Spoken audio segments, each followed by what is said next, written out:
தென்னாட்டு Bernard Shaw, பேரறிஞர் அண்ணா பிறந்த மண்ணில் எங்கள் பேரியக்கத்தின் அண்ணா வருகிறார் உங்களிடம் பேசுவதற்காக.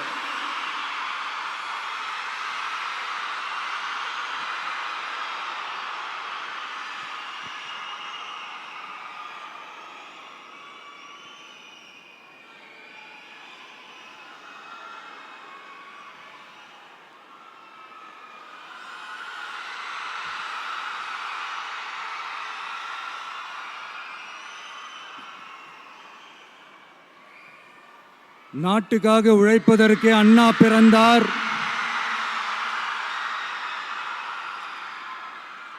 பொது நலத்தில் தானே நாள் முழுக்க கண்ணா இருந்தார்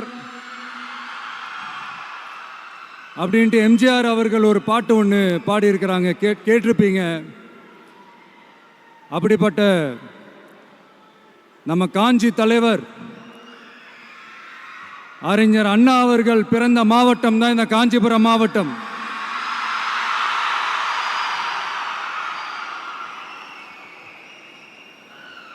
தன்னுடைய வழிகாட்டின்றதுனாலேயே தான் ஆரம்பிச்ச கட்சியினுடைய கொடியில அறிஞர் அண்ணா அவர்களை வச்சவர் எம்ஜிஆர். ஆனா அறிஞர் அண்ணா அவர்கள் ஆரம்பிச்ச அந்த கட்சியை அதுக்கப்புறம் கைப்பற்றினவங்க என்னெல்லாம் பண்றாங்கன்னு நான் சொல்லிதான் உங்களுக்கு தெரியணுமா என்ன? மக்களே, உங்களுக்கு தான் அது நல்லா தெரியுமே.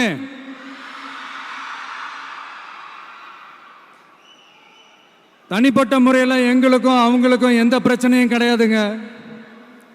எந்த வாய்க்கா வரப்பு தகராறுலாம் எதுவுமே கிடையாதுங்க. அப்படியே இருந்தாலும் அது நம்ம கண்டுக்கவே போறது இல்லைங்க.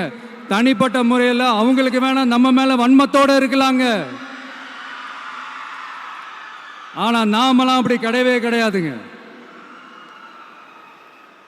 ஆனா உங்களை என்ன நம்ம எல்லாரையும் பொய் சொல்லி நம்ப வச்சு ஓட்டு போட வச்சு ஏமாத்தினாங்கல்ல,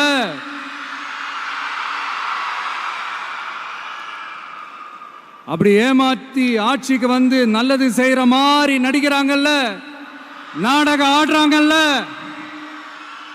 அவங்கள எப்படி நம்ம கேள்வி கேட்காம இருக்க முடியும்? அதனால அவங்கள நம்ம கேள்வி கேட்காம விட போறதே இல்லை.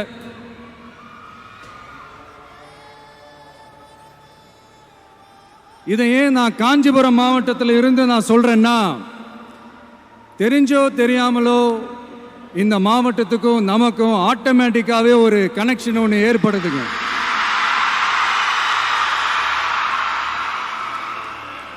ஏன்னா நம்மளுடைய முதல் கள பயணத்தை தொடங்கினதே பரந்தூர்ல இருந்து தான். பரந்தூருக்கு போய் அந்த மண்ணில் நின்று அந்த மக்களுக்காக கேள்வி கேட்டதும் இதே அண்ணா அவர்கள் பிறந்த காஞ்சிபுரம் மாவட்டம் தான். இன்னைக்கு ஒரு பெரிய மனவேதனைக்கு அப்புறம் இந்த மக்கள் சந்திப்பு நிகழ்ச்சிக்கு வந்திருக்கிறதும் அதே அண்ணா அவர்கள் பிறந்த காஞ்சிபுரம் மாவட்டம் தான்.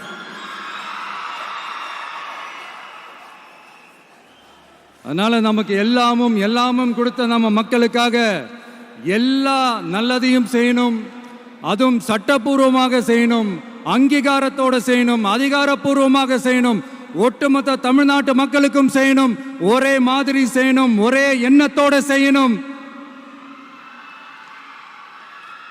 அந்த ஒரே லட்சியத்தோட தான் நாம் அரசியலுக்கே வந்திருக்கிறோம்.